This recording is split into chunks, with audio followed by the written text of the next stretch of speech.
আপনার সাথে কি এমন হচ্ছে আপনার বন্ধু যখনই আপনাকে হোয়াটসঅ্যাপে একটা মেসেজ কিংবা ভয়েস পাঠিয়েছে কিন্তু সেই ভয়েস মেসেজটা আপনি দেখার আগে সে কিন্তু ওই মেসেজটাকে আবার ডিলিট করে দিয়েছে, কিন্তু আপনি এখন আর চাইলেও ওই মেসেজটাকে দেখতে পারবেন না। কিন্তু আপনি কিভাবে এই মেসেজটাকে দেখবেন, কিভাবে আবার মেসেজটাকে রিকভারি করবেন শিখবো আজকের এই ভিডিওতে। তো আপনাকে সর্বপ্রথম চলে আসতে হবে প্লে স্টোরে। তো প্লে স্টোরে আসার পর এখানে লিখে দিবেন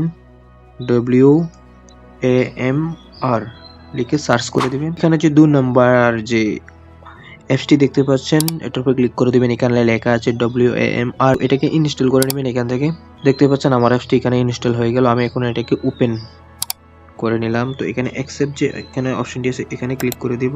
আবার এনাবেল যে এখানে অপশনটি আছে এখানে ক্লিক করে দিব। অ্যালাউ নোটিফিকেশন অ্যাক্সেস, এটাকে আমি এনাবেল করে দিব। অ্যালাউ, ব্যাকে চলে আসব। তো আবার এখানে যে তীর চিহ্নটি আছে এখানে এটার উপর ক্লিক করে দিবেন।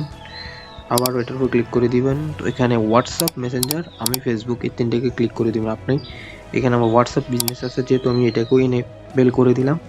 তো আমাকে এখানে অ্যালাউ, বাস এখানে ইউজ দিস ফোল্ডার এখানে ক্লিক করে দেব। অ্যালাউ। তো আবার এখানে যে তীর চিহ্নটি আছে এখানে ক্লিক করে দিলাম। ডাবল ক্লিক করার পর আমার এখানে প্রাইভেসি এখানে চলে আসলো না, তো আমি এখানে রাইটে ক্লিক করে দেব।